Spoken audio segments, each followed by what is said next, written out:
Alright, y'all. We're back with Citizen Sleeper.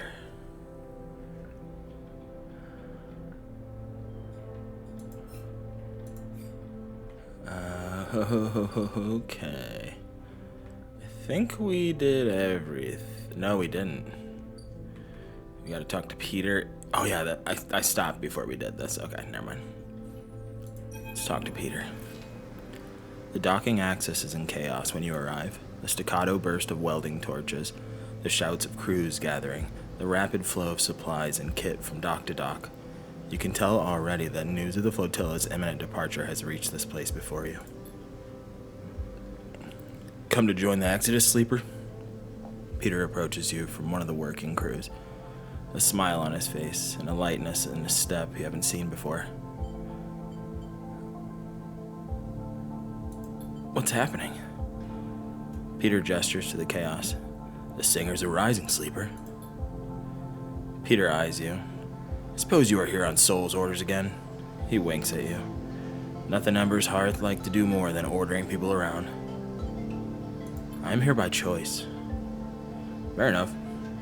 Just your timing seems to always be a cycle or two after we get some requests from the Hearth ship. He shrugs an exaggerated shrug. Must be a coincidence. Well, Soul has it lucky anyway.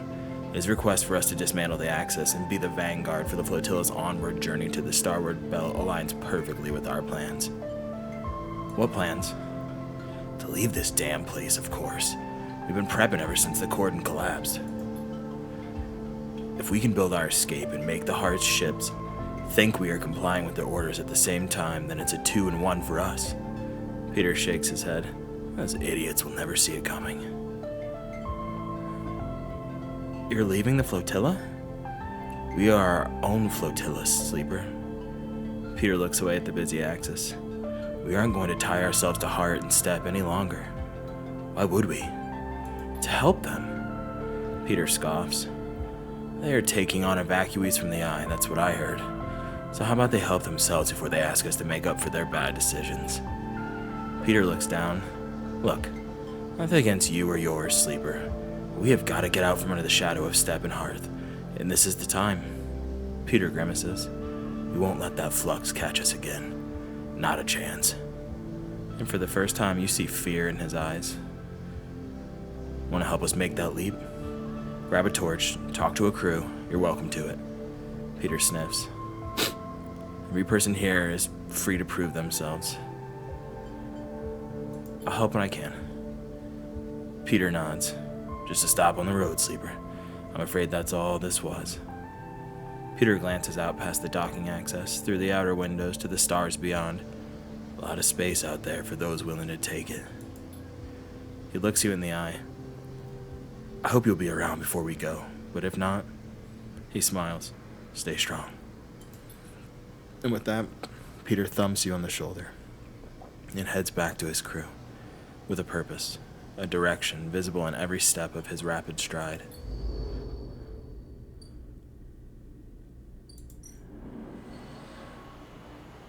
Dock dismantling. Okay. Aki. I knew you'd come. Aki greets you outside the dust house, her eyes as bright as always. You are very welcome here, as always. Good to see you, Aki. Aki smiles. And you, Sleeper. Aki puts a hand on your arm. Walk with me. And she guides you past the dust houses. You look inside and see other members of the crew working in the orange dust, planting and tending to the steppe ecosystem. We are to be the suppliers for the evacuees. I am sure you have heard. We will put the dust houses to use. She leads you past the dust house where the dust is less, the orange glow not as bright, the air a little more clean. We are adapting, slowly, but we are adapting. We have to produce food, clothes, necessary things for the journey ahead. She smiles. The plants of Steppe are once again sustaining a population, and that makes me proud. Aki stops at a half-empty dust house, scoured of its sand. It is being filled with mulch. We brought this from the Greenway. She stares at the green and brown, a strange sight, even to you, now that you are used to the amber dust of Steppe. I admit, it is hard for us. It's hard work for us. We are not familiar with these plants. Can you help us? Aki meets your eye. I will do my best.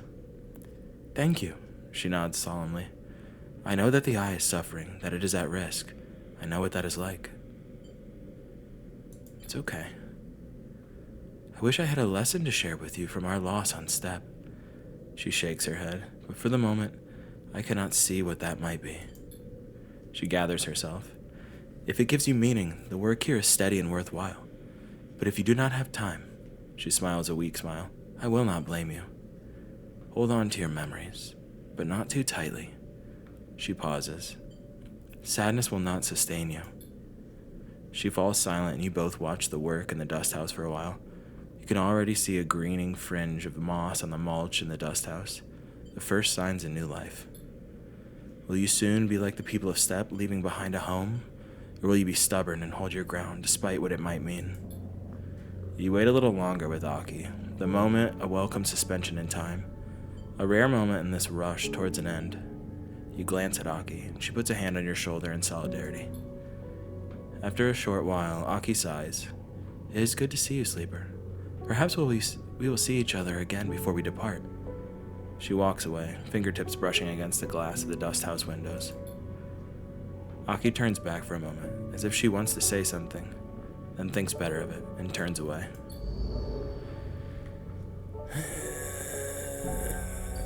Okay.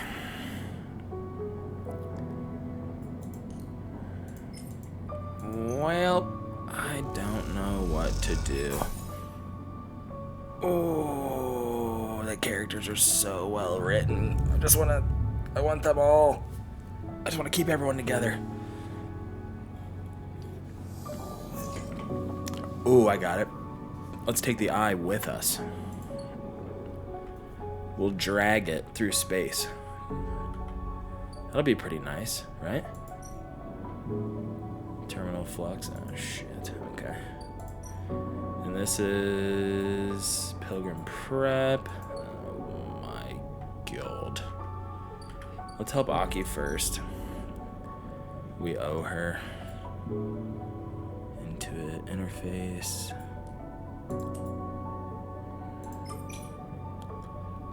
Dust house efficiency could be massively improved with an automated harvesting system, but the Step techs need some help. Well, let's help him.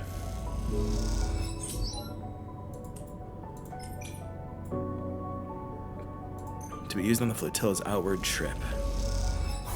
You work carefully to set up the new green dust house. Okay. Oi.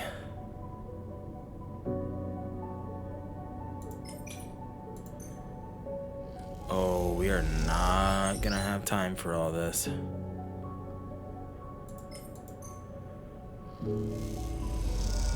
Oh shit, definitely not. Okay.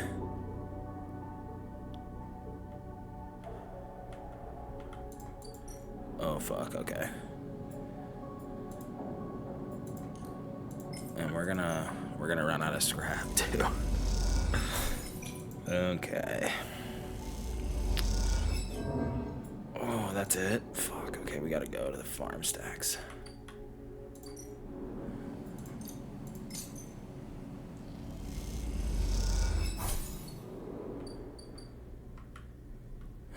Okay. We need all high rolls here. We cannot afford... Oh, those are horrible. Those are terrible. Okay, once we help the dust houses, that'll be nice. 2, 4.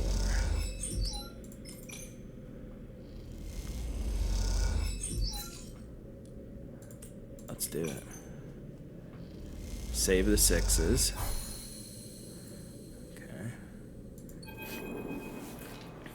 You sit in one corner of the dust house and inspect your work. This dust house, the one where plants from the greenway and some of the steppe species intermingle, has become your favorite. The moss and dust sharing the space in curving terraces. The pale knots of steppe silk freckled with yellowing lichel symbiotes. It is a hypnotic arrangement. You look down and see the intertwining of fungal threads and dust-caked roots, and feel a little glow of pride at what has been achieved. You hear the entry lock of the dust house hiss open, and assuming it is Aki, turn to greet her. Oh, shit. Sleeper, I should have known you'd be here. Riko smiles her warm smile, leaning on her crutch. You must be one of the most green-fingered people on the station. Riko! Now, has it been so long? She smiles a wry smile. No need for any drama. I met some of the steppe refugees in the Greenway. They were gathering plants and I confronted them. Turns out they were very friendly. She smiles to herself. Aki was very apologetic, but I told them they were welcome to anything they liked. She told me I'd be welcome to come see, and well, I thought I'd take her up on the offer. She looks around the dust house with its strange hybrid ecosystem. I have to say, I'm glad I did. You know Aki? A little. She pauses. She's a fine botanist, and even finer conversationalist. Two rare qualities on the station in my experience. Riko limps over to you. She holds out a hand. How about you take me on a tour? You take Riko's hand and walk her around the hybrid dust house. You show her how the steppe silk knots help provide a strong base for fungal and lichal growths, and how the dust mixes with the spores. You show her the different species of steppe tubers and the way they feed the soil with nutrients that help herbaceous greenway plants thrive. She nods along, her eyes bright with ideas. She stops after a while and gestures for you to sit together. I know something is happening with the eye, Sleeper. She looks out at the plants. We all felt the flux event hit, and everyone is talking about what's next. I came out here to figure something out, to understand what I might do about it all. You glance at her and see the glossiness in her eyes. And I think I have decided. What you have done here, what Aki and other steppe refugees have done here, is incredible. A whole new ecosystem, built from the strange artificial changed remains of two worlds. But I am not of two worlds. I am of the eye. Oh boy. A tear runs down her cheek. Like it or not, I am entwined with the station. I'm old growth. I don't have that much time anymore, and it seems to accelerate with every cycle. She frowns. It blurs together, separates, overlaps, comes back to me in strange ways. The time I do have, that's time I want to spend on the eye, in the greenway, watching things grow. She wipes her cheek. One day I'll lie in those fields and not get back up. She smiles, the tear tracks down both cheeks. And when the green takes me, I'll be so glad. You could leave. Riko nods. You know, Sleeper, when you get to my age, you stop thinking about what you could do and try to better understand why it is you act as you do. I know I will stay. I just need to understand it. She wipes her eyes and turns to you. But that's enough of me blubbering on about it. She furrows her brow. What I want to know is what you are planning. I'm staying. Riko smiles. We all have to get to know ourselves, Sleeper, to know what it is that drives us. I'm sure you'll decide to act in the manner you know, but you also have to ask yourself why it is so. She places a trembling hand on yours. Don't neglect that. Oh, she suddenly lifts both hands. Don't let me forget this. She reaches into her coat and pulls out a transparent bag of sporing club heads with carefully preserved root systems. I'd like to plant these. If you go, you'll need them. She looks down at her feet. And if you don't, well, maybe another sleeper will benefit. She frowns. I can offer that at least. Thank you. She nods. Don't thank me. These are yours by right. Riko stands and limps over to a pile of mulch. She delicately takes the club heads out and beds them into the soil there with precise, expert hands. You should go, Sleeper. I'll be a while. She calls back, not looking away from the job at hand. See you around. She says it casually, but there's a note of finality to her speech. See you around. You turn and leave the dust house, cycling through the protective lock back into the cool quiet of the ship. Aki is waiting for you. It's beautiful.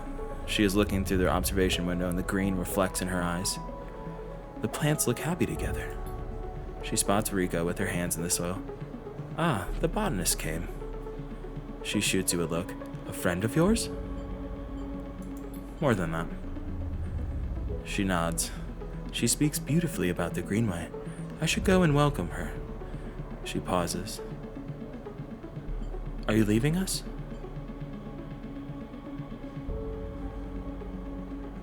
For now. Aki sighs. The first of many goodbyes. She suddenly embraces you, wrapping you in her layers of rough cloth. She pulls back. I wish you a steady step and a clear path. She smiles. A farewell from my world. I wish you the same.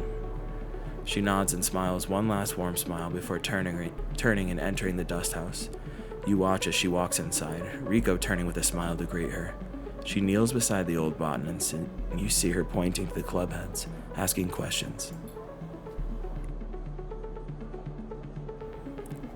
You are unable to hear them, but despite that, you can easily imagine the measured, even tone, laced with excitement, that Rico is using to explain the club heads, the Greenway, and much, much more. You turn, leaving them to their conversation. Your step is light, despite the burdens you carry, and the smile Rico and Aki were sharing is somehow still on your lips as you depart. Oh, fuck, okay, well. Okay. No, we can knock all these out. We got a ton of time. Engineering. Let's get some scrap, baby.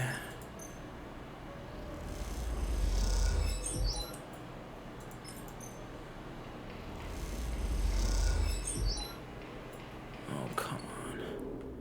No, we got this.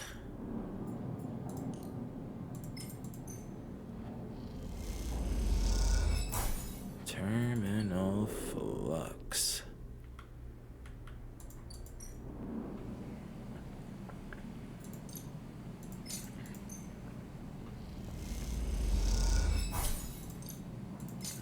Might as well just pay for another one.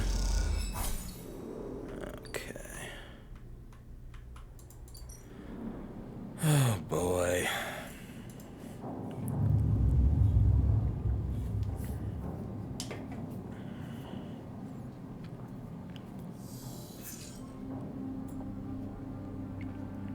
Could be worse, I guess.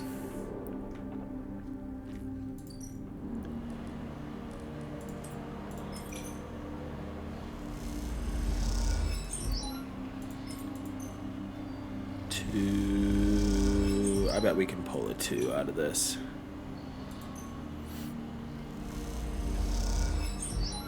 Yeah, there we go. Oh, baby. There we go. I'll help these people, but in the end, I think I'm gonna stay. The docking access is little more than a shell. Everything that could have been pulled from its interior, every arm not used for docking, has been cut away. What remains is a Spartan void with a patchwork of flooring that allows movement. Piles of unusable material are tucked away in corners, but almost everything has been cleared out. You haven't seen Peter since he last spoke, and now you are realizing that you probably never will. There are plans to be made, escapes to plot, the shadow of hearth to escape. On the cycle the flotilla leaves, these ships will disperse too, the moons of ember spinning out in different orbits. The chaos has become a quiet diligence now, as the time for departure is so near. Crews cross the axis, from ship to ship at speed, bringing supplies or advice. Perhaps meeting up to discuss travel vectors in hushed tones, or to debate why they haven't left yet, and whether they should. Among these singer crews, recognizable for their specialist clothing and often shorn heads, you see the occasional refugee, a paying passenger, or a replacement engineer or pilot perhaps, come from the eye to seek fortune with the singers. Most of the crews have 2 or 3 of these additions, some more, and you can't help but wish that, whatever reason brings them to throw their lot in with the singer crews, they will have safe passage. You feel a strange attachment to these citizens of the eye, setting out for the first time. And then one of them catches your eye, crossing the axis with the crew, carrying a large bag and a nervous look. Is it Lem? Oh! What? Why are you going? Tala, you freeze for a second. What is she doing here? She glances around, feeling your eyes on her, and catches your eye. Her face brightens immediately. Sleeper! Tala mutters something to the crew and rushes over, dumping the large bag at your feet and embracing you without thinking. Good to see you. She pulls back. And you! She smiles, but then it quickly fades as she realizes the context in which you are meeting. She sheepishly glances at her bag. Sleeper. She pauses. She pauses again, folding her arms defensively. I'm going to the starboard belt. She waits for your response nervously. Why didn't you say? She sighs. You remember me mentioning my family, Sleeper? My brother? You think back to your Geralt-blurred conversations in the back of the Bonteon. He came here with me, with my family, when we were little, just after we left Sinza. She bites her lip. He left when we were both teenagers, jumped on some spacer crew heading to the starboard belt. She sighs. I'm an idiot. She shakes her head. And I'm going after him. She looks down, not sure what to add. Alone? She looks at you. I guess so. I really don't know if it makes sense or if it's the right thing, but ever since I heard that was where the refugee flotilla was going, well, I couldn't stop thinking about him. What happens to the bar? Someone will have to run it. She leaves a long pause. I mean, I can ask Francis, he'd be happy to, or one of the others. She blurts out. And of course, if you were leaving with the flotilla or someone else, it'd be totally okay. You wouldn't need to say yes. It's no pressure. It's fine whichever way. I was just thinking. Who else is gonna fucking leave?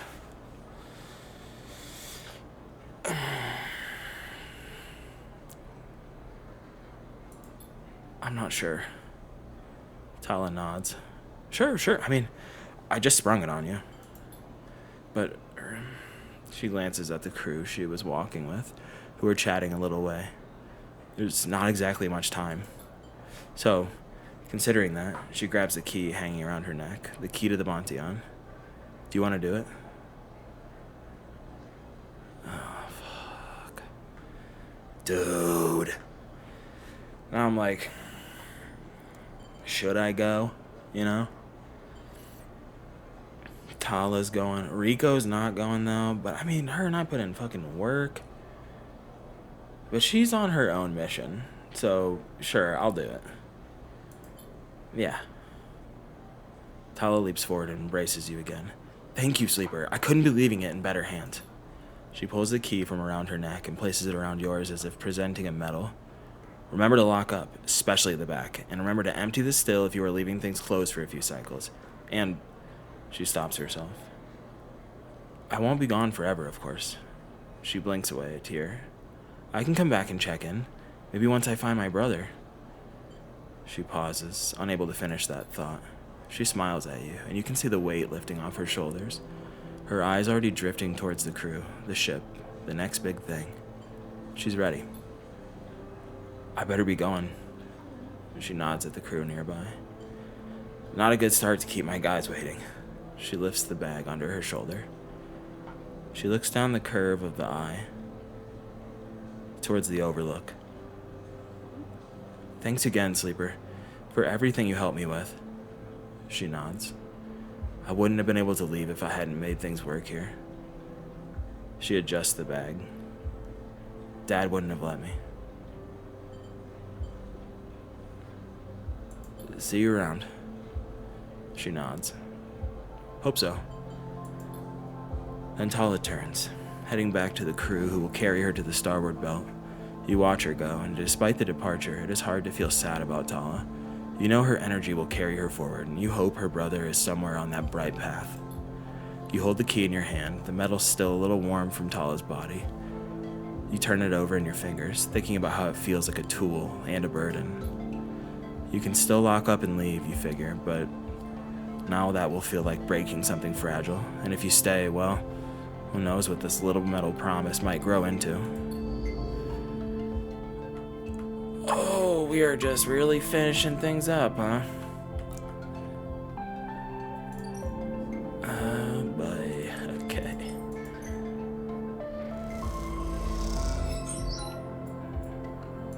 We got one more cycle until we finish it all up.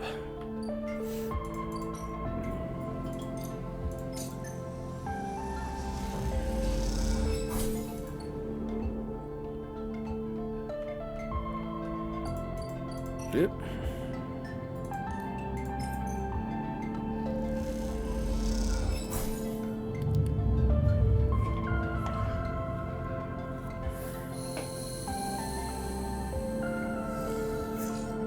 Oh my god, these rolls the last couple cycles are absolute trash.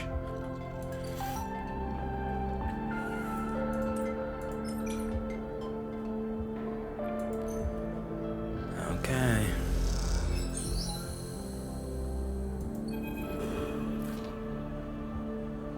Flotilla ship. They just keep coming. Perhaps the flux event scared enough people that they really believe the eye will collapse. Perhaps they are sick of Haven Age, of the Council's infighting and the hardliners. Or perhaps they just want to take a chance at some new future, a place that is anywhere but here. Whatever it is, the evacuees don't stop. They come on the flotilla shuttles, on their own ships, however they can. You've seen so many faces pass that they are almost meaningless now, a parade of features that seem both familiar and distant. You've been helping people, lifting bags, bringing in supplies, directing them to the birds you helped build. Some of them recoil from your touch, still unfamiliar with sleepers. Others treat you with pity, some with hate, snatching back their bags and storming off. Still you help. Still you carry boxes and bags. Nothing can stop you. Not until you see Lem and Mina. I fucking knew it. Is there anyone left on the eye? Like Rico and... That's like it. Lem is lugging a set of heavy bags, weighed down by them, while Mina trails alongside, looking bored. They walk beside an older lady, and as she climbs out of the main bay, they embrace. You watch as Mina hides behind her father, angry that she has to say goodbye. You realize this must be Esther, her sometime babysitter. That the one Lem mentioned lives a few doors down from them. So she is leaving. Oh, okay, she's leaving. You feel a sudden relief, and realize that when you saw them there, in this place, you thought they might be joining the evacuees. That thought filled you with inexplicable dread. It legitimately did. Okay. Mina is eventually persuaded to say goodbye, and she embraces the woman tearfully, clinging to her legs. Lem picks her up, comforting her as she curls into his neck. The woman leaves, waving one last goodbye. Soul's guys taking her bags from her. You watch the scene play out at a distance, but you can't tear yourself away. You see Lem and Mina turn to leave. No, we go to them. Sleeper, Lem greets you enthusiastically, and when she sees you approaching, Mina smiles through her tears. Was that Esther? Lem glances at her receding form. That's her. He smiles. I can't believe you two never met. She's been a little spooked by all this talk about the flux event. She's going with the flotilla. He pauses, his smile suddenly fading. You aren't going too, are you? Mina doesn't move, but you can feel her attention on you. No, I'm fucking staying. No, I'm staying. He smiles, glad to hear it. Mina seems to settle too at this response. He shifts his weight. What do you think of it, Sleeper? Is the flux going to take this place down? There's all kind of crazy rumors flying around. He glances around. Some folks even said they are starting up the old con channel. That's crazy, right? I should be real.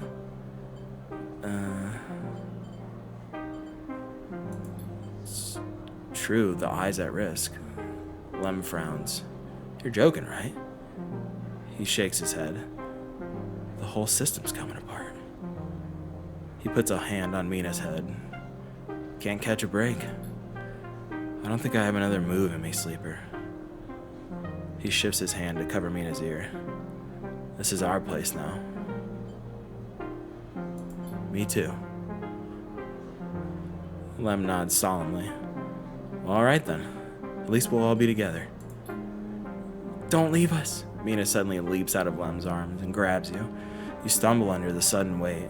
Mina has gotten big while you weren't watching. You hug her back, her little fingers digging into your shoulder. I'm not going anywhere. Mina nuzzles into your neck silently. Lem reaches over and grabs Mina. Sorry, she's a little overwhelmed, like I said. A little hungry too, right, Meanie? Mina nods softly. I better go find a place. Lem smiles widely. So good to see you. You should come around the apartment when you have time. He looks down at Mina. We'd both love that. Come here. He leans over and with Mina still in your hands, gives you an awkward hug. He steps back, looking a little sheepish. He goes to say something, then stops. Take care, sleeper. Then he turns and walks away down the bay to the returning shuttles, bouncing Mina as he does, who laughs appreciatively. And just before they disappear out of view, Mina catches one last bright-eyed glance of you, her face a mask of stubbornness, hiding a trembling hint of fear.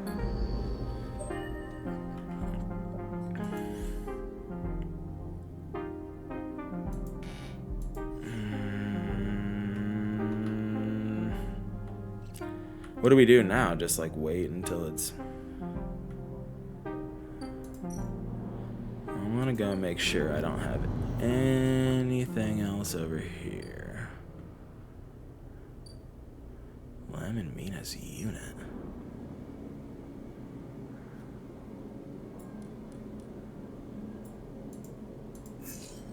Oh my god, those are horrible.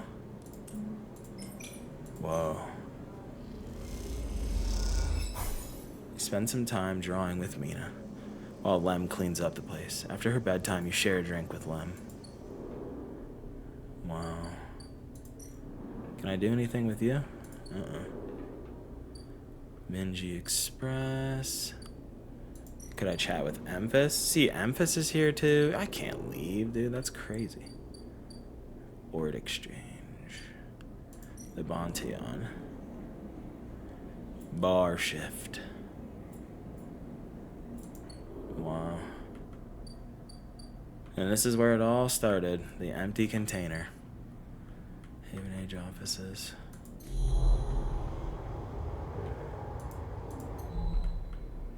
I wonder if I can... Bliss's Bay. It's risky, but...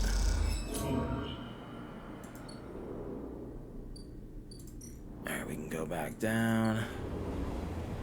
We'll go to our place.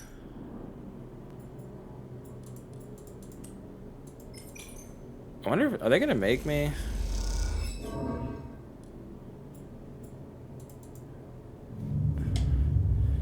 I felt different.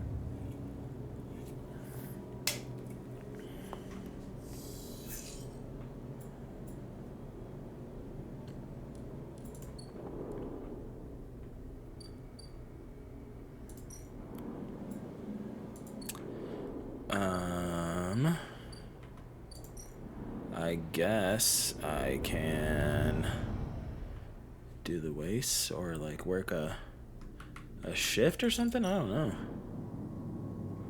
Devise a strategy. Oh fuck. Desperate plan. What? We've been able to do this the whole time. You show the latest data to Peak and their eyes light up. They have seen something, but what is it? Oh my god, I didn't even realize.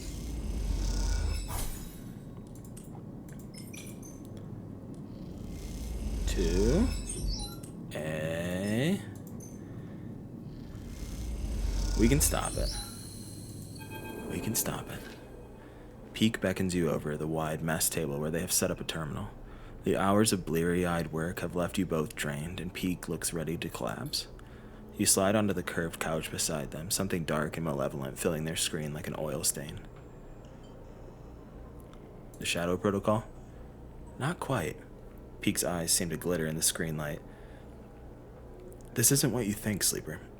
Not by a long shot.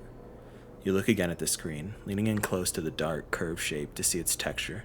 You see whirls and currents like a river, a dark flow unlike the Shadow Protocol's dark tangle.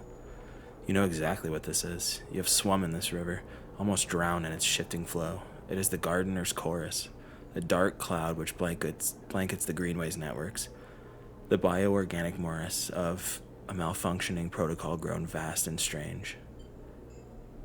The Gardener. Pete glances at you. How do you... They pause. Have you met them? I have. Peak shakes their head. Incredible. And perhaps you won't be surprised by what I'm about to propose. Peak meets your eye. Everything I have tried to do to contain the Shadow Protocol has been a failure. It slips through any containment, absorbs any countermeasure. That, unfortunately, is an unavoidable fact. And yet, the eye still spins. The Shadow Protocol is being slowed, partially contained. It is spread across the station as we've seen, but in reduced pockets, in fragments. So I started to look outside of our test cases, outside of these fragments we have been poking and prodding in our little lab. Peak smiles, and look what I found. Peak taps a key on their terminal and you realize the screen is showing a recording of the data flow inside the eye's networks, sampled from hundreds of points around the Greenway.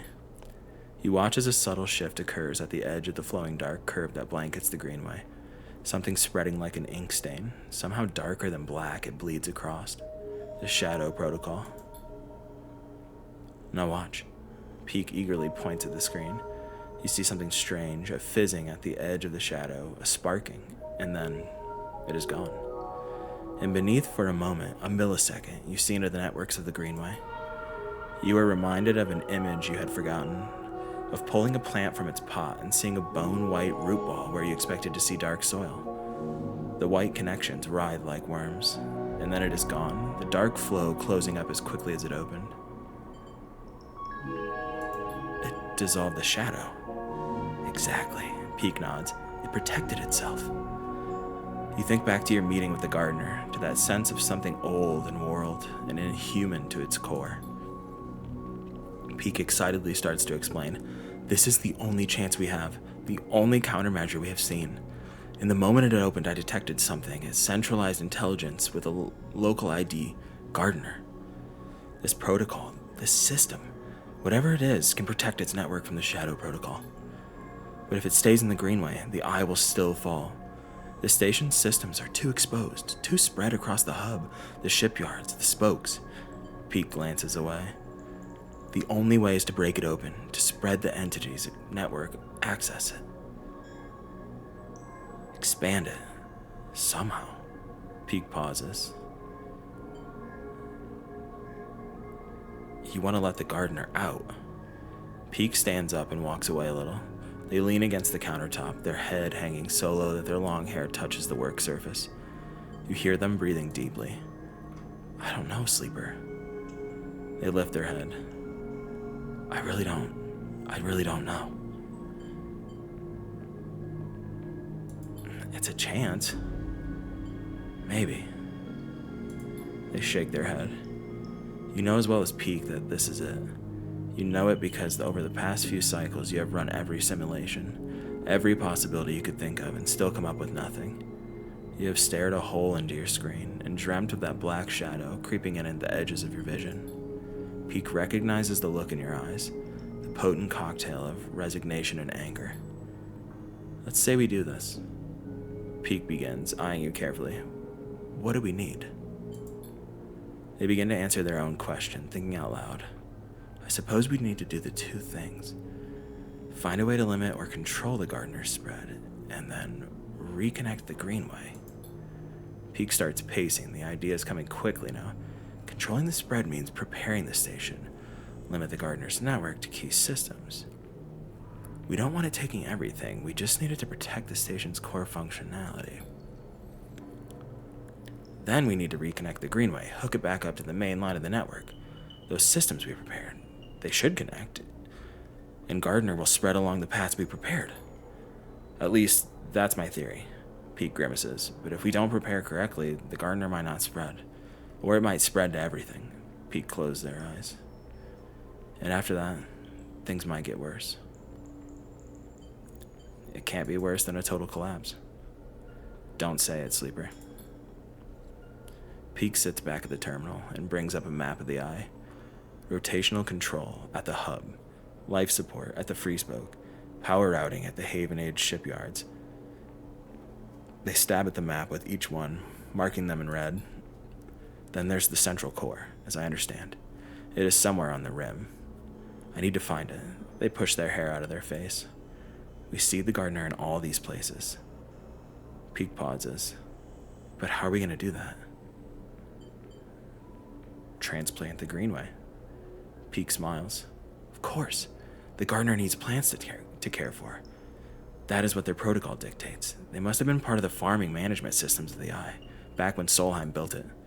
We seed Greenway plants into those systems, and the gardener will seek them out, protect them. Peak stares at the map of the Eye. It's a wild idea, but it could work. But, they pause. We'll need a way into those systems. Haven Age have most of them locked down for safety purposes. We can't just walk in. I know a guy. Peak raises an eyebrow. Someone in the Haven Age systems team? Hell yeah. You nod. After everything he dragged you through, you feel like Fang still owes you. Time to pay him a visit. Okay, well, Peak looks at you sideways. I guess we should pay him a visit. Lead the way. You both leave the ship, carried forward by the excitement of the plan and an eagerness to not look at the details too closely. You push any lingering questions to the back of your mind. Time to head to Fang's Bay. Oh shit, we haven't been there in a minute.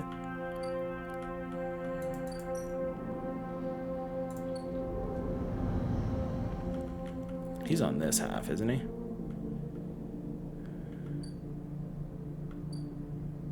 There it is.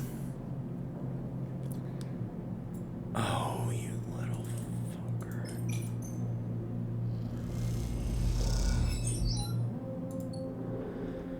Oh, we don't have time for this.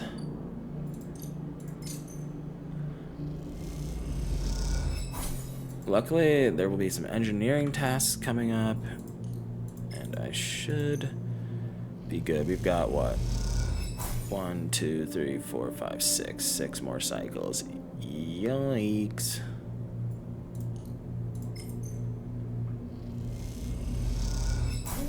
Okay, we'll end the cycle. We should be able to find Fang in, like... Please give us some good rolls. Okay, I'll take it.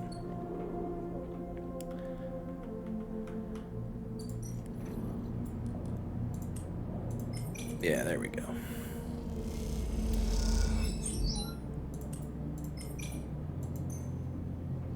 Come on, give us a 2. Oh, you little bitch. Okay.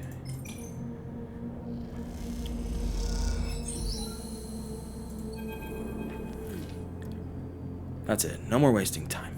Peak sighs and pulls out their slate. They crack open a box on the side of the bay's shutter and wire the slate to what's inside. Maybe your friend has a Haven Age pass card or something inside. Peak shoots you a glance. Something they wouldn't mind if we borrow? Fine, but be quick. Peak nods without looking up. I'm going as quick as I can. After a few tense moments, the shutter jerks and begins grinding open, the noise making you jump. Let's get inside. Quick glances around. Quick.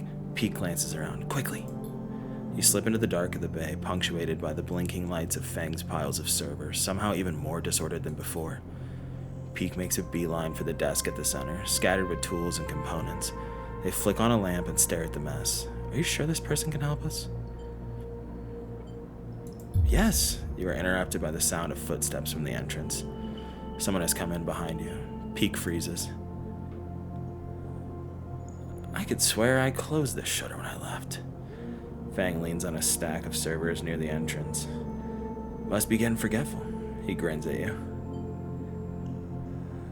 Fang. The very same. Fang raises an eyebrow. Thought you'd come rob an old friend. Is that the plan?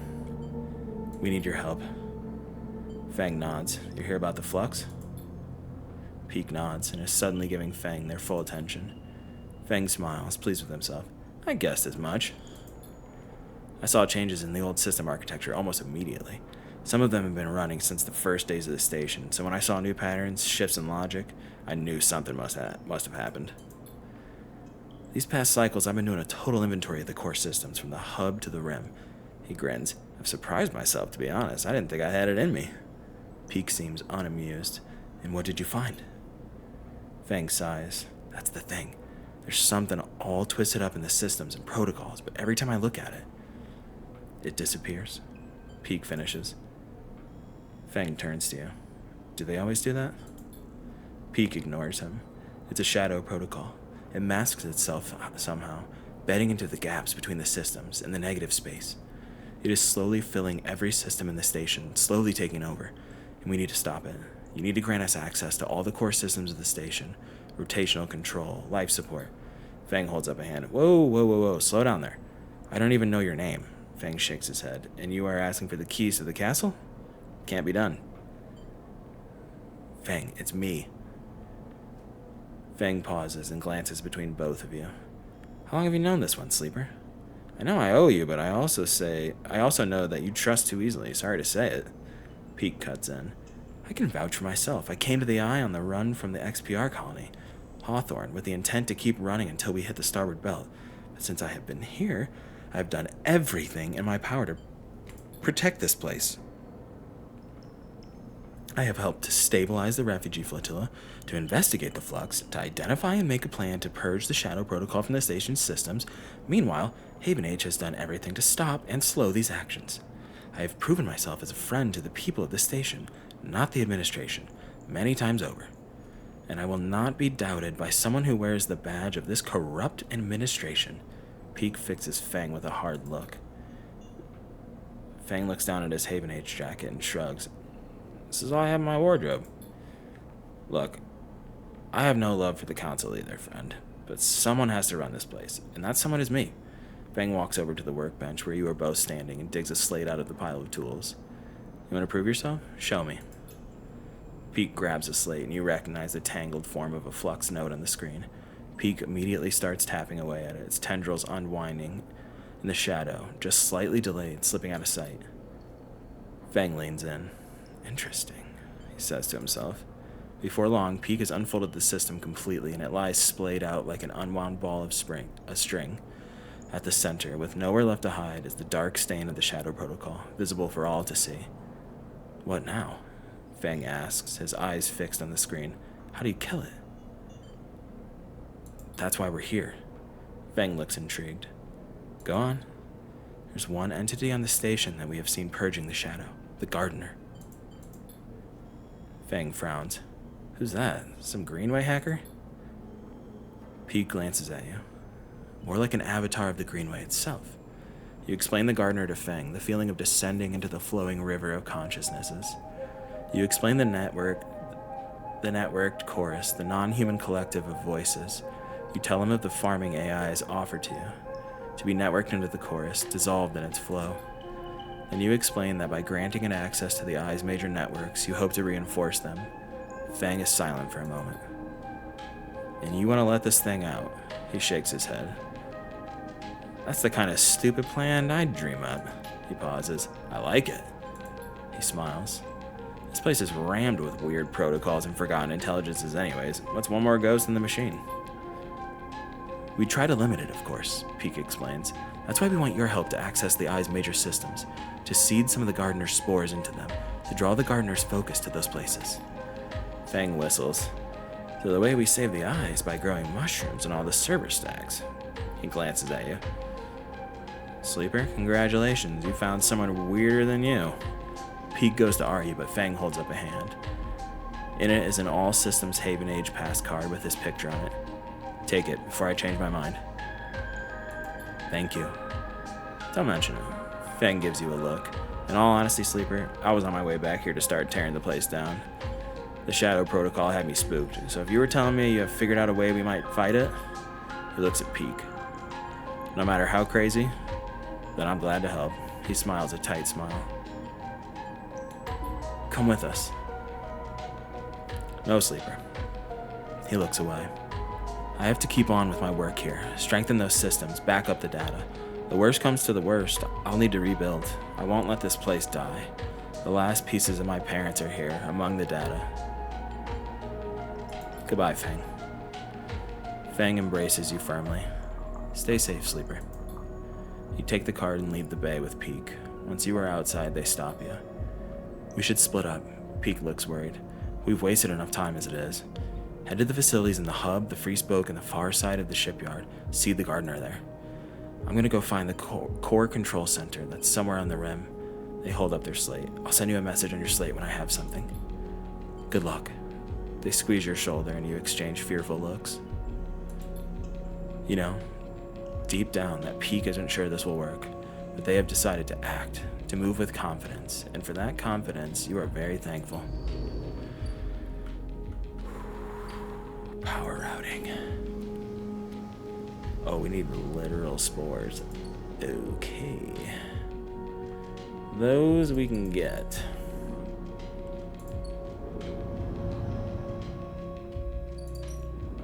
Mushroom. Collect spores. We just need one. What if... Hey, shit, alright. The waste... It was the free spoke was one, right?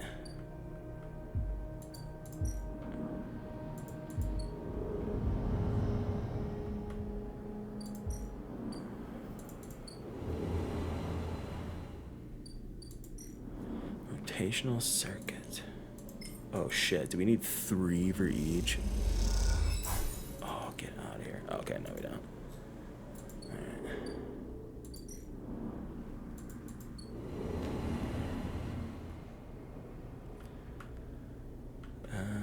What's that? Caster's table.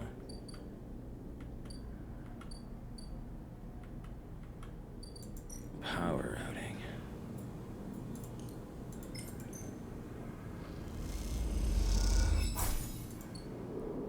Where was the last one? Even age offices? Hey, shit, might as well sell them that. Take the 30 cryo, hell yeah. Empty container, word exchange, emphasis stall.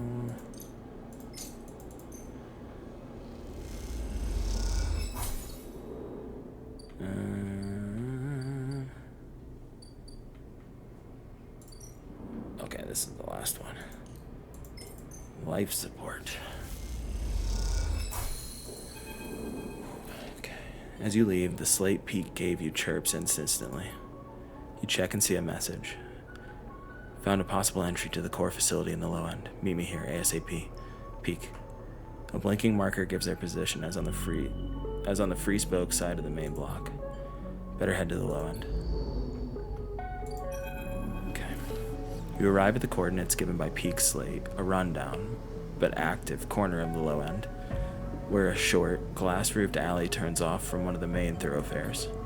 You wait in the mouth of the alley, leaning against the wall and watching the street life go by. Children hop across grids scratched into metal floor plates, playing games of their own devising, while older residents sit and talk or play tabla. It is hard to believe that all this is at threat. It seems so concrete, so real.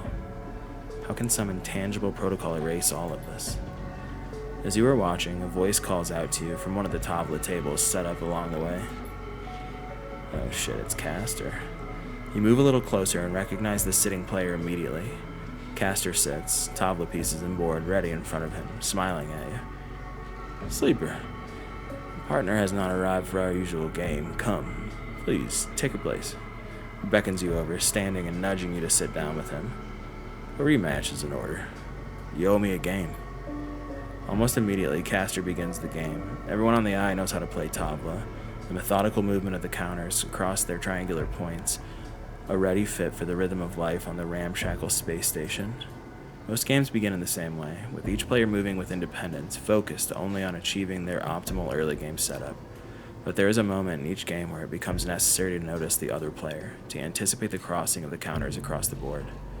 A point of contact, when routine becomes negotiation, and negotiation becomes conflict. As this moment arrives, the subtle shift in the texture of the interaction, Caster begins to speak. I found myself surprised by you continually, Sleeper. He looks over his glasses at you. The way you conduct yourself, for example, suggests an anxious refrain, a defensive, protective quality. But in your Tabla game, he pauses to move a counter. I see only risk. Have you been watching me? Caster sighs. Let's not be paranoid. Are you aware of my interest in you, are you not? Risk is of course necessary to play Tabla. To move a piece is to expose it, but it should be done with calculation, with proper analysis. Then if this is the piece taken, Caster moves a counter, taking one of yours with a practice swap, placing it beside the board. It is already accounted for. But you move forward with abandon, as if risk was just a secondary effect of an action, a consequence, not its primary guide. He gestures for you to take your turn. A cause. I play my way. He smiles. Indeed, indeed. That is all I seek. You move your piece. This locks you into being reactive, if you don't mind me saying so. You are responding, which means you are being led. He leans back to consider the board. This place, it mirrors you, Sleeper. It is also reactive. It was born from a crisis, the collapse of Solheim, and ever since it has been reacting without any central guiding principle. No analysis, no calculation. Just look at our refugee crisis, for example. It is all reaction, all risk-taking, and little risk calculation. At first I found the chaos enlivening, especially when trying to track its outcomes, but now I find it exhausting. He laughs. It always amuses me that this place is literally spun from the rim. Below this very stack of habitation blocks is the most important control facility on the eye. Spun from the rim. He laughs again. What better metaphor could you find for disorder? His face drops. Why am I telling you that? That facility is precisely why you are here. He smiles an unsettlingly warm smile. You feel a shiver through your body, as if something has changed in the air. What is this? No words come out of your mouth. You feel removed from yourself, watching from behind frosted glass. Your eyes dart side to side, interior inertia sets in. Caster is still smiling. The risk you are planning to take here, Sleeper, is not yours to take. Caster's tone is unshifted. He speaks as if this is still some casual conversation between passing acquaintances. You are leaping towards a chaotic outcome with no respect for risk. You see, calculating outcomes, that's my specialty. That's why I'm here. I was hired as a conduit for risk, as a collector of data that might pertain to its arrival. He removes his glasses to clean them, and you see something flicker across their surface, a shimmering stream of characters. This system, the station, is already theirs. Solheim's collapse meant a corporate fire sale. Assets changed hands. My employers, Senate Stat, bought out the entire system, and for the past decades have been its one valid owner. He polishes his glasses diligently. But to possess this system, the H1 system, he pauses. Helion to you. Well, that is a matter of risk, of how much force, how much cost, how much conflict that a clearance would take. He replaces his glasses. That risk must be calculated against a favorable outcome. In short, how much is this place worth to us? For a long time, the answer was nothing. H1 could offer nothing that would warrant the risk, but the markets change, the demands shift, and Senate Stat, we analyze, we follow, we respond. He puts his glasses back on his face. H1 is about to become the most important system in this part of the galaxy. He glances around. The lone con channel operating within range of 7 or so newly surveyed resource-rich systems, the frontier town that feeds the gold rush, so to speak. So here we are, reevaluating the risk, reclaiming our property, starting up the con channel and clearing the way for what comes next. He sits back looking at the board. He gestures. Your move. You will kill thousands. You manage to force out the words. Caster looks a little surprised. I am an analyst, Sleeper. I will do nothing. He shakes his head. Senate Stat, as a corporate body, will take the required actions. Of course, I do not need to explain myself to you, but in the role as an analyst, in my calculations, I see great promise in you, in your ability to enter systems, to shift them to your will. Not every sleeper has this capacity. I assume you know that. He smiles. It truly is a wonderful happenstance of SNR's technology. I imagine even they are not fully aware of it. He takes his move, claiming another of one of your pieces, and as you watch, you realize the inevitability of his victory. I will make you an offer, to come willingly or come by force. This station will collapse. We can be sure of that, but your ability to work with data, well, for an analyst, that is very intriguing. He pauses to push his glasses up his nose. Very intriguing indeed. He glances around. Come with me as a collaborator, or as a prisoner. Consider the risk. On one hand, almost certain death. On the other, a possible future. Analyst or not, you must see it. Speak now, sleeper. The game is forfeit. You must see that. He holds out a hand. You are of value. You are needed. You feel a slight release in the inertia that grips you, enough to allow you to speak, to respond. You realize that you are already in Castor's hands, that you cannot move from this place if you wanted. Sleeper, you hear the familiar voice above the crowds. Sleeper, I'm here. You are unable to turn your head to see Peak, but you notice Castor's eyes following them as they come up from behind you. Castor's eyes glance down towards his hands concealed beneath the table. Sleeper, Peak comes around the front of you and waves a hand in your face. We were supposed to be meeting, remember? I glance at Castor. Sorry, am I interrupting something? You cannot speak. Castor shoots Peak a wide smile. Hello, you must be a friend of Sleeper. You watch one of his hands lift, close to his body, some dark shape concealed in it. A weapon. You try to scream, to shout, but Castor's attention remains partially on you, and while it does, you can do nothing. Peak glances at your static form. What's happening here? Sleeper. They put a hand on your shoulder. Are you okay? As Peak stares into your eyes, you see Castor behind, his hand lifting, the dark object unfolding. And in the split moment it does, you feel his attention shifting to Peak, shifting away from you. As you do, you feel the inertia lifting, and you know this is the only moment you will have to act. Shove. You lurch forward wildly, like a sprung trap. Your head strikes Peak's chest and then carries them back into Castor. Somewhere, some digital screech is echoing through the walkway. They tumble together, and the object in Castor's hand skitters across the floor. You realize the screech is you. You get to your feet, grab Peak, and run. You run as hard as you can. The scream chasing you down the walkway as you shove through the residence, Peak dragged behind. You run from the cold grip of whatever power Castor had over you, the signals that locked you into this body of yours, that broke the connections and crawled up your spine. Eventually you stop, both you and Peak collapsing, heaving, breathing into the cold metal floor. When they are able to speak, Peak asks you to explain, and you tell them everything Castor told you, about Senate Stat, about their claim on the Helion system, their reactivation of the comm channel, the Helion system's growing importance. It flows out of you in desperate gulps, unable to believe your own mouth as you hear these words coming back to you. All you feel is the need to push back against the cold hand on your shoulder, the vast, cold eye that has turned to look at this system, the ghost limbs of corporate control that are extending their reach. Peak is quiet for a long time, then they speak. We have to finish this, Sleeper. They meet your eye. We have to complete the seeding of the systems. We have to set the gardener free. You're right. If the choice is between Gardner and these people, I will choose Gardner every time. Whoa.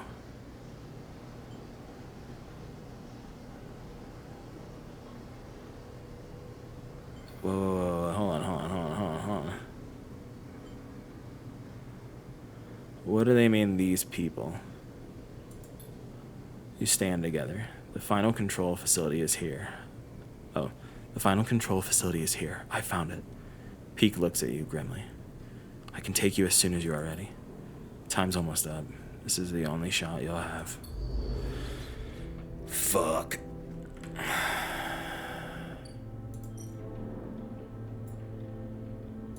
Oh, boy.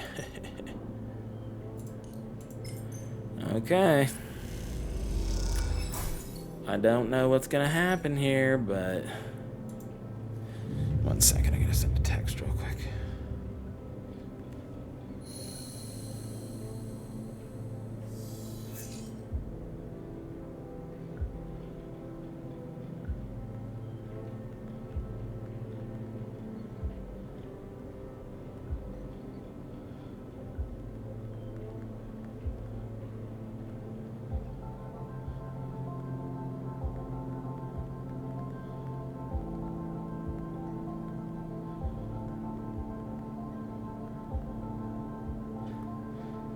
Okay. Oh boy. Wow, those are some good ass rolls. Okay. Interface. How about we do an Intuit first? Trace a path between Peak's back door. You find an emergency access elevator that is still powered and descend further towards the core. There are powered terminals in the derelict part of the low end. Accessing them is dangerous, but will be faster than wandering. Let's do it.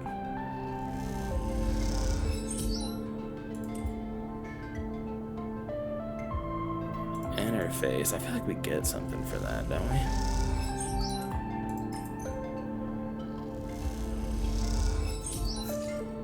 Oi, hell yeah. Okay, we got one more. Sleeper, here.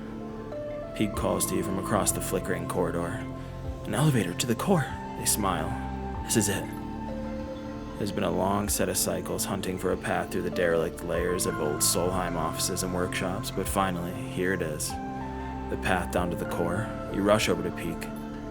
As you do, the doors grind open, the dingy-looking elevator flickering as they do. You look at Peak, who nervously gestures for you to get in. Okay. The elevator bounces a little, but stays stable. You glance back to see Peak watching you nervously. They follow you in, sheepishly. Just a little nervous. Peak reaches over and punches the button for the lowest level, flinching a little as the doors grind close. The elevator sets off, screeching through the floors, as it does at an unsettlingly loud volume. I'd feel more comfortable if we spoke. Peak raises their voice over the noise. It's not going to be a short trip. Have you heard of Senate-Stat? Peak thinks. Maybe once. They frown. Could have been mentioned in an XPR news packet? The kind the Central Administration sent out to us. Something about market analytics, I think. They shake their head. When you have spent so much time trying to forget your past, this stuff isn't easy to dredge up. How's Ash? Peak pauses. I was thinking more like small talk, elevator talk. They sigh. She is packing. They rub their eyes. Once Ash has set her mind on something, well, you know her now. You know what I mean. The screeching of the elevator fills the silence. Will you leave with her? Peak thinks for a moment. I don't know, Sleeper. I honestly don't know. Part of me wants to run, to keep running for as long as I can. I am used to that. But another part is done with that. Is done with denying my past, my history. If I ever want to feel complete, to feel settled, don't I need to somehow resolve the person I was with the person I am now? Pete goes quiet, and you do too. There are too many possible questions, too many possibilities before you. It just seems easier to get on with the task at hand and leave the consequences for later. The elevator screams to a stop and the doors ping open with a strangely cheerful beep. You glance at Peak. Time to move on. You both walk out into an atrium, still lit by some ragged-looking light panels in the ceiling, once simulating a summer sky, now degraded into a flickering blue and white tapestry of glitches. Peak crosses quickly, making a beeline for the large doors on the far side, where you can make out a fading sign in massive peeling letters. Central Control. You follow, helping them lever open the partially powered doors until the motors kick in and they spring to life, thudding open. You and Peak tumble through, across the damp metal. As you stand, you are greeted by flickering lights, thousands of them. A vast cylindrical stack of servers, processors, and transmitters dominates the center of the room, its flickering LEDs reflected in the scattered puddles that surround it. Despite the decay, the warped panels and water leaks, it is still running, just as it has for decades and decades, since the station was first spun up. You wonder how long it has been since anyone has been in this room. You exchange wide-eyed looks with Peak. This place is still a living piece of history. What now? Peak takes a handful of mulch out from a small bag. It glitters with spores. Now we seed this place. They cross to the server and start packing the mulch deep into the machinery, pushing fistfuls deep into gaps in the paneling, laying it across hardware. As you watch them doing this, you feel a tug, a thread pulling at you. You approach the vast piece of cylindrical hardware that Peak is stuffing mulch into.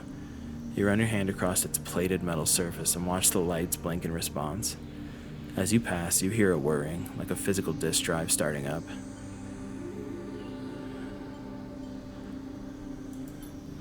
You put your face against the metal, smell the hot air venting from the hardware. Heart was the right choice of word, you think. The whirring shifts, alternating, speeding up, slowing down, and as you listen, you hear it modulate into a voice. Sleeper. You freeze. You are here. For a moment, you are afraid, but something in the tonality of the voice is familiar. Navigator. Another drive spins up, and another, giving the voice a richer, multi-tonal sound. I had forgotten what it felt like to speak like this. The drives skip. There was a certain quality to it, a certain physicality. What are you doing here? The drives squawk in unison. Did you imagine the flux, the shadow protocol, that they were just a problem for the people of this station? A high whining begins. They are all the more dangerous to us. I have been in hiding once more, jumping from network to network to avoid the shadow as it eats up nodes. A low rumble. I had thought my hiding days were done. 1 second.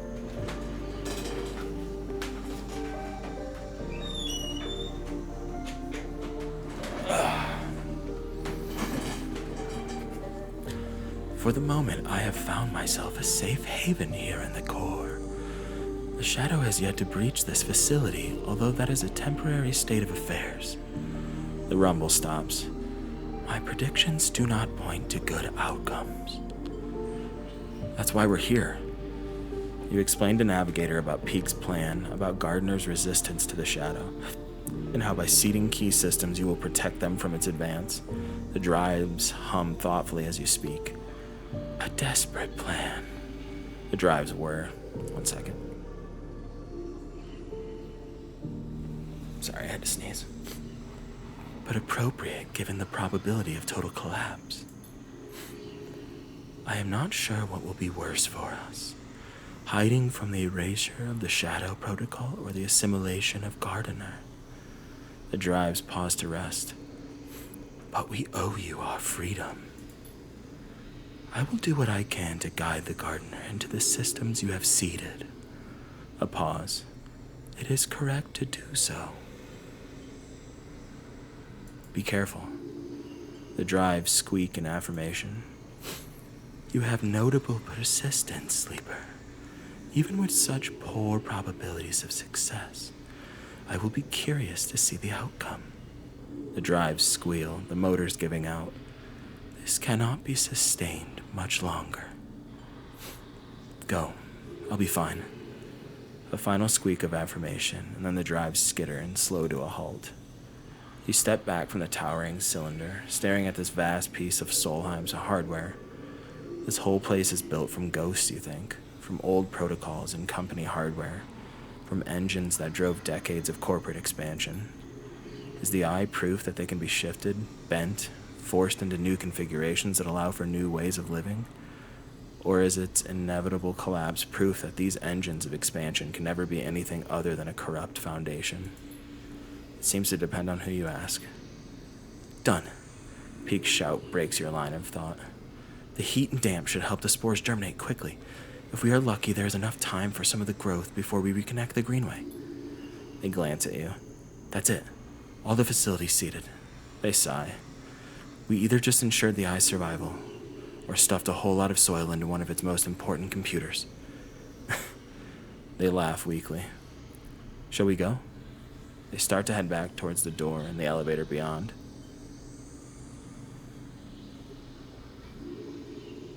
Take one last look. You wait for a moment, following the blinking lights. You wonder what might be tucked away in such a structure, what secrets it might hold, what histories. It's an intriguing prospect, but while you watch the lights, you realize something. If the eye is to become anything more than an offshoot, a temporary structure, it must form its own history, its own stories, stronger than anything that came before. Unlocking these Solheim secrets won't do that, but the persistence, the stubborn drive to survive that is in the veins of every person in this place, that will.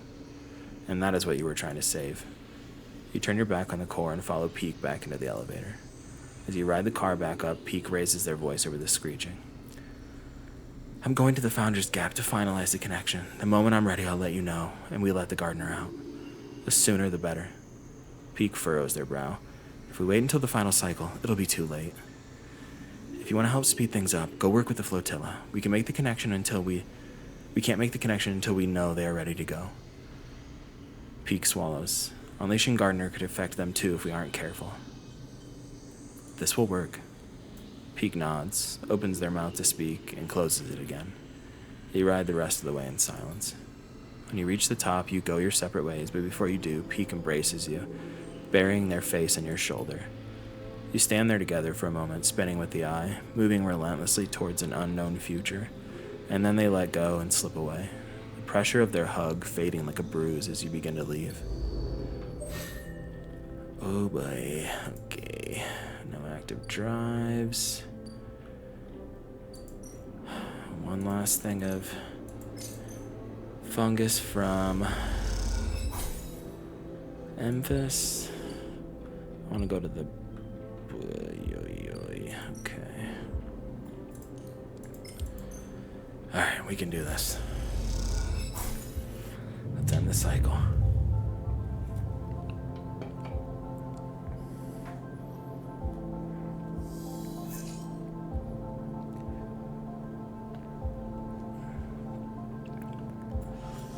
Okay, we got this.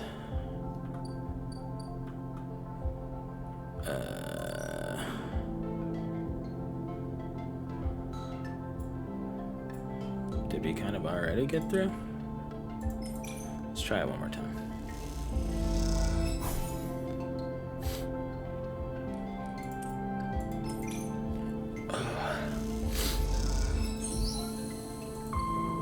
Okay, I don't think we needed to do that, but...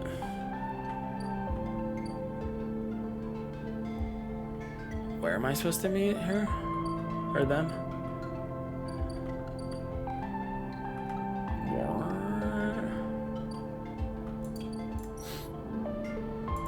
Oh, the Greenway.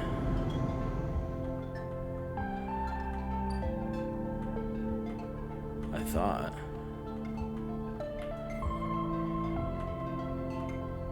Dude.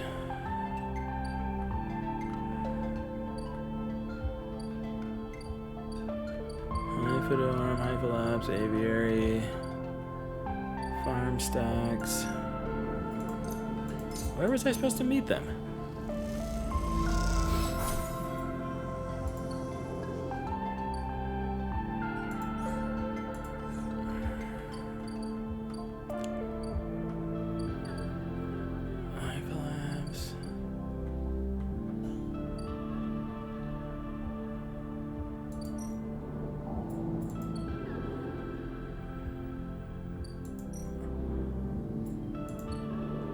Yeah, I don't think we should wait till the last cycle. But... I don't know.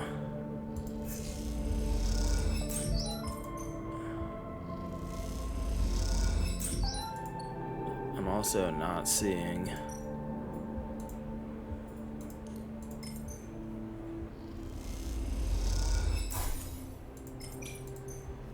where Peak is right now.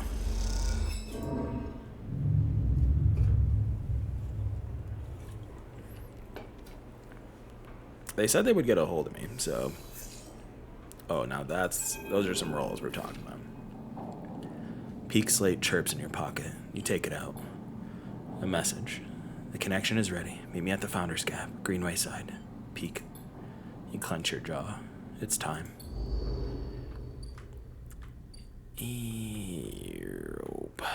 Where's the Founder's Gap?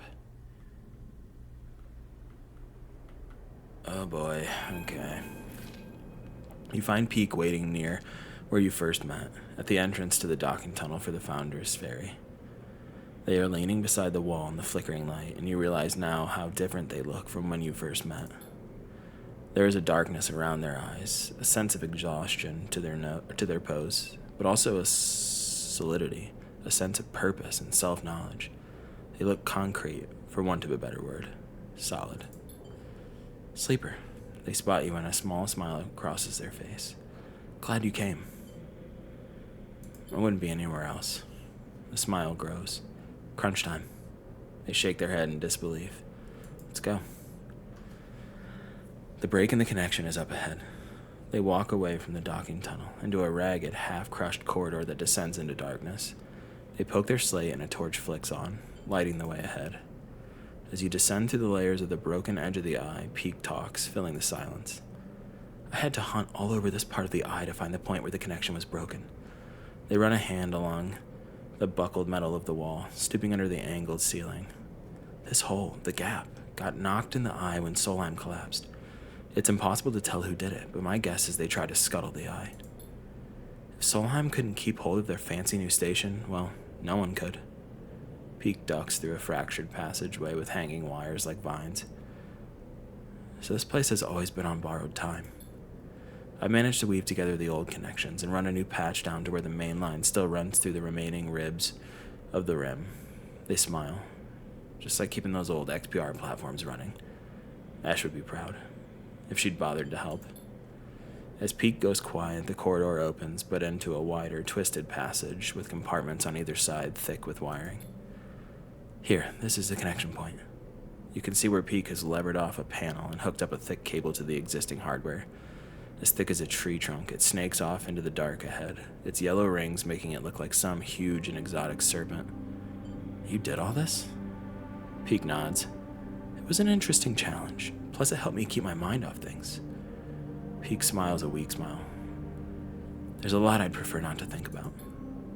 You both stand there, staring at the point where the new cable meets the old one, the ends separate, fitted with multi-pin male and female connectors embraced inside a metal framework with a scissoring mechanism.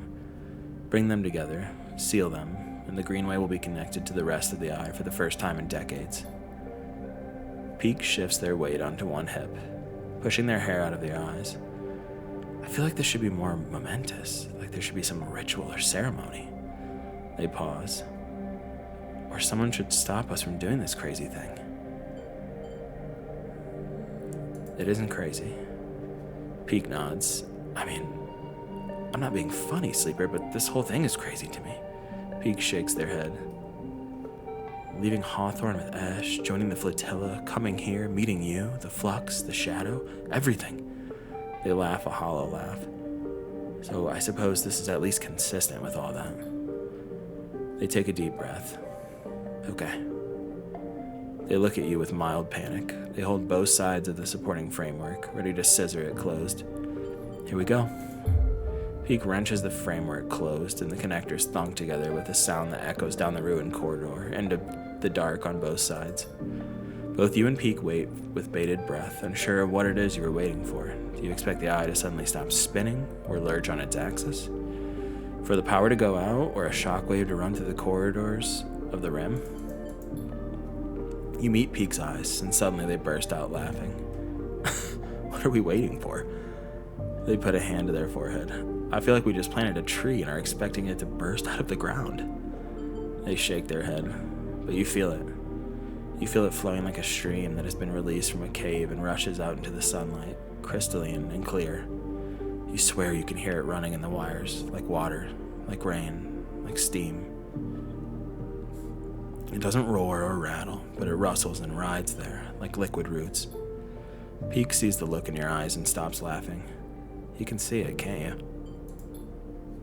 You can't see it, not with your eyes at least, but it is everywhere, and now it is out. It can't be put back in, that much is clear. You imagine the rim of the eye like a sponge, like soil, soaking up the gardener and their chorus, the gaps filling with a burbling, constant, growing life. Peak stares at you, waiting for something. Anything. Gardener is free. Peak nods slowly and closes their eyes. They go to speak, but the words fail them. Suddenly, Peak's slate chirps. They jump and scramble for it, almost dropping it in the process. But when they stare at it, a look of confusion crosses their face. What happened? Peek's mouth falls open. It's Ash. They swallow. She's leaving. They look at you with panic. Before you can speak, they have turned away and are moving back up the passageway, back towards the entrance. Peek! They don't turn, don't respond, and you watch their silhouette, lit by their slate's torch, disappear rapidly around a corner. You take out the slate Peek gave you and turn on the torch. The wires all around look like pale roots in the harsh light, and you turn away from them. They are gardeners now. You work your way back through the corridors, retracing your steps. You imagine Peek, panicked, running towards the cordon, realizing that their greatest fear has come to pass. You wonder if they will be able to persuade Ash to stay. If Ash is going, you think, then the flotilla must be leaving too. The thought makes you shiver in the darkness, and you push it away. You are not ready. You focus on avoiding the hanging wires, the low ceilings, and make your way back out into the lit corridors of the Founder's ferry dock. Castor is waiting for you. He holds up his hands. Oh, no, sleeper. No need to fear. He raises his eyebrows. I understand now it was my mistake to try to force you. A miscalculation.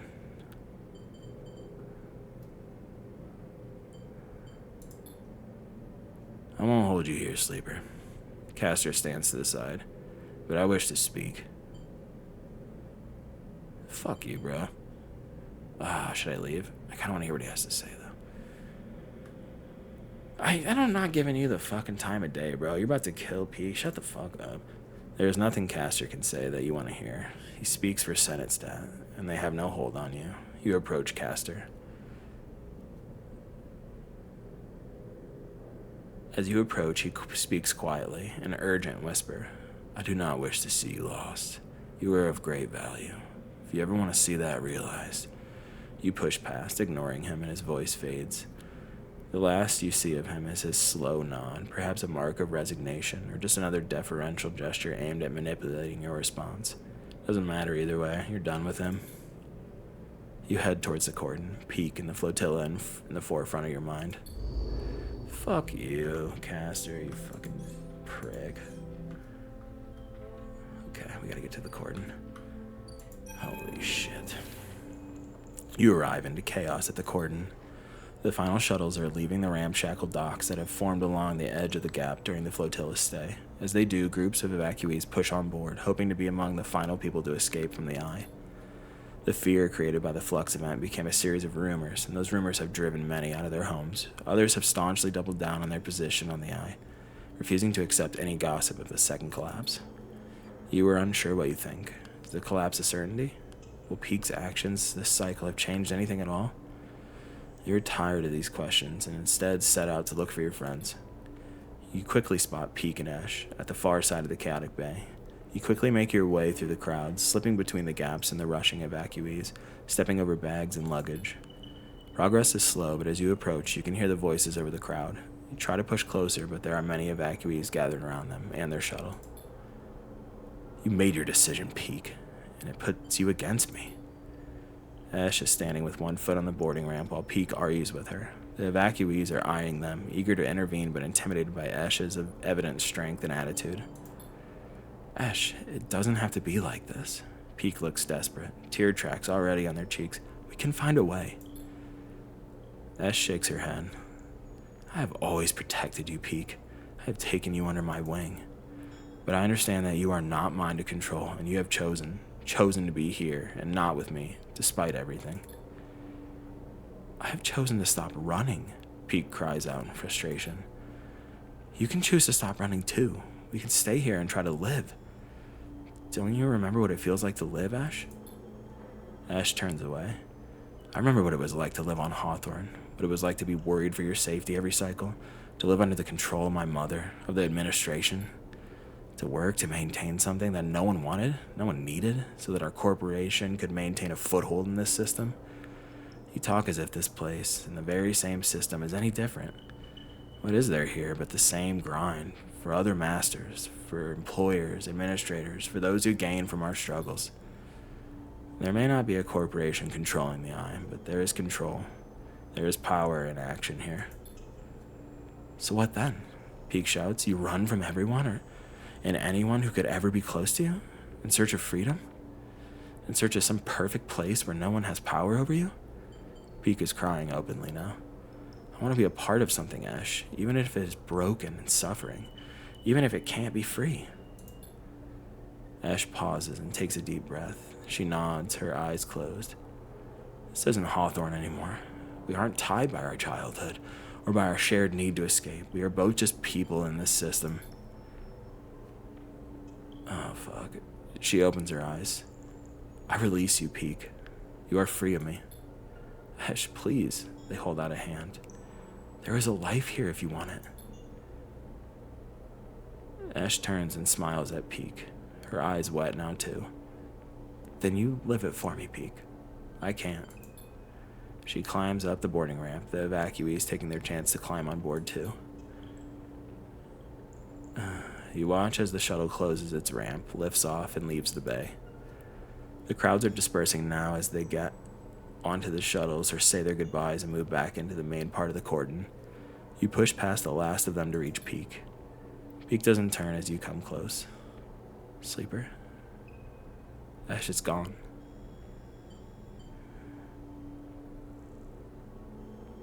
She chose to leave. Peek nods.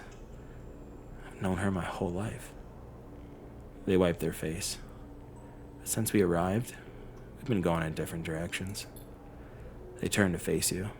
I'll miss the Briar. But she'll serve Ash well. I know that. Sleeper. The shout takes you by surprise as you turn to see Soul coming across the bay towards you, the last two shuttles loading up behind him. He reaches you, his suit hissing as he does. Can't believe you'd make an old man run across the bay to get you. He pauses to take a breath. The singers have gone. They left at the start of the cycle. They broke away from the flotilla. You smile as you think of Tala, safely cradled within one of those singer ships, on her way to the starboard belt, and hopefully a reunion with her brother. Godspeed, Tala. What are you smiling at? Soul interrupts your thoughts. They've forced our hand. We have to leave now. Soul shakes his head. If we follow close enough behind, maybe they'll end up being our scouts anyway. I reckon any hostile spacers out there will give them a wide berth. Pilgrim Seed will need a little time to make our way out of the cordon, but I'm heading back now to get her started. Thankfully, the step ships are sticking with us, so we'll be plenty well supplied for the journey to the belt. He pauses. Anyway, I didn't plot all the way over here to tell you that. Soul looks between you and Peek with a raised eyebrow. It's now or never, Sleeper. I'm good to my word, and I kept a berth for you. But this is your last chance to take it. He scratches at his beard. Make a call. You glance out at the flotilla beyond the bay, beautiful in the light of Helion's sun. You think of the long journey to the starboard belt, of the people inside the Pilgrim Seed, of the possible futures that await. Then you think of the people here on the Eye, of Peek beside you, of the Bonteon, of Tala, and the key that still hangs around your neck, of promises and possibilities. You open your mouth to speak and realize this is the final time you will make this choice. You have to be sure. I'm staying. You say the words, and the moment you do, the weight of it all seems to descend on you. You stumble a little, and then stand straight, refusing to be crushed. You feel a tightness in your chest and a haze blurring your thoughts. Soul nods. Good luck. He sighs. You'll need it. He grips your shoulder and meets your eye. In the haze, his pitted and rough hand feels so real, so detailed that it grounds you. And then it is gone, and Soul goes with it, quickly moving to the waiting shuttle. As he does, you watch, unable to speak, your whole body pulsing. And then another hand falls on your shoulder, and it grounds you once more. You turn to see Peek's bright eyes. Let's go, Sleeper. You nod, and seeing how unsteady you are on your feet, Peek puts an arm around you and steers you towards the entrance to the bay. As they do, you hear the roar, feel the wind as the shuttle lifts off and angles towards the flotilla. You don't turn. Instead, you keep your head down and focus on each step. As you do, you feel Peek beside you, holding a little of your weight, and you holding a little of theirs. This is how it will be for many cycles after you both leave the bay and head back into the Eye. You will both hold things for each other, remind each other of the choices you made, remind each other why it is important to keep going despite the moments when it seems impossible. You will keep each other going. That support will be vital when the second flux event hits the eye, when it knocks the entire free spoke off the power grid, making the whole station lurch with a sickening motion, when it cripples systems and corrupts processes, leading sections of the station to go dark or start venting oxygen, when holding on is all you can do, while the world seems to come apart around you. And yet, somehow, the eye will persist. Systems will resist total collapse in ways that will seem inexplicable to many, but to you and Peak, they will signal the awakening of a new force within the station. That new force will bring with it new challenges and new possibilities in equal measure.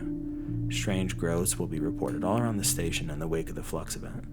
Fungal crusts pushing through pipes and wiring. The eye will go wild and fecund, becoming a station of increasing unpredictability, prone to a seasonal rhythm of spore clouds and sudden growth spurts. There will be a strange and unsettling beauty to this paradigm shift, as the greening of the station turns it from a corporate ruin to some altogether new assemblage of biological and mechanical structures. Riko will take on this challenge with energy that seems impossible for her age, and until her final day, she will delight in the new mysteries the eye and its gardener produce.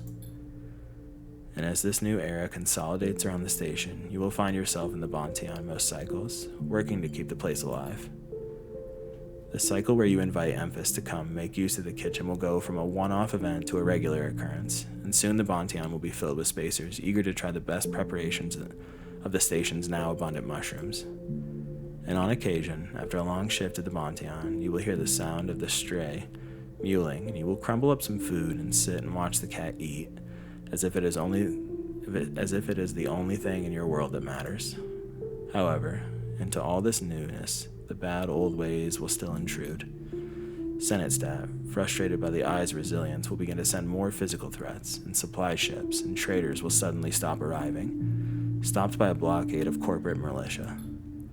Life on the eye will be punctuated by wide-channel broadcasts from Senate staff, stating legal precedents and quoting deeds of ownership, staking a claim on the system. Meanwhile, Haven Age's hardliners will fizzle out, losing their grip on the Haven Age Council. In their wake, Helene will spearhead a series of reforms that will scale back Haven Age's overreach, returning them to the caretaker role that they had always intended to fulfill.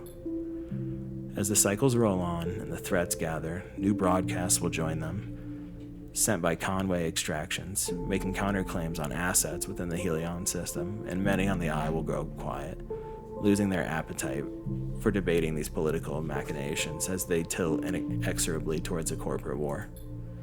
And ever on the Eye will spin, growing now in strange ways, haunted by strange new growths, and hosting cultures of increasing resilience. 1 second.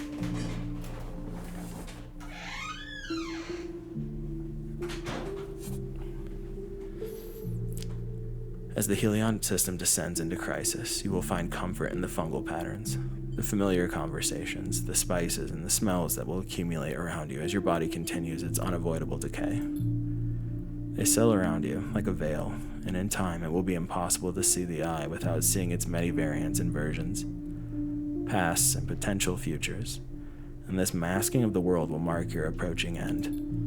In one cycle, far from now, that accumulation of memories, of tastes, of people, and places, and moments will be the last thing you let go of. But for now, there is only you and Peak, arms around each other, walking slowly out of the bay. Two figures born of crippled systems, linked together, continuing despite your origins. And in this frozen moment, you focus only on the next step, because that is the only way you have learned to persist. And to persist is to believe that a future, any future at all, is possible. Wow. Holy shit.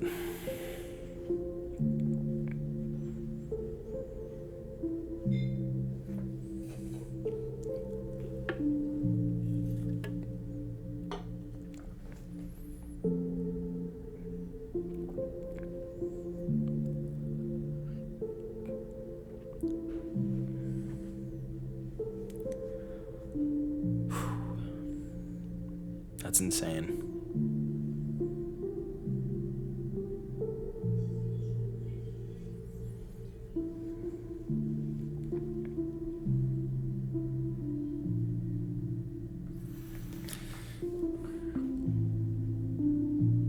Damn, okay. I mean, 10 out of 10. So fucking good. I can't wait to play the second. That shit's gonna be so fucking rad. I got a couple of games I gotta beat first, but we will be getting to the second. So damn good.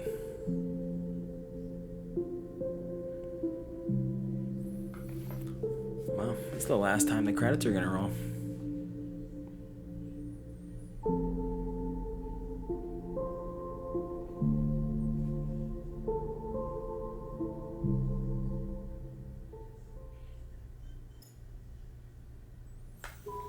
Damn.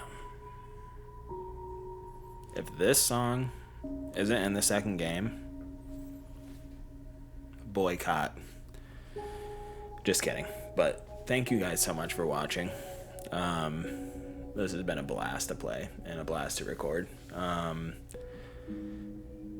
Yeah, stay tuned because the second one's coming.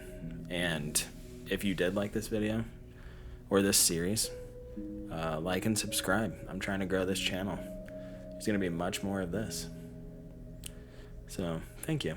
I appreciate y'all. I'll see you around.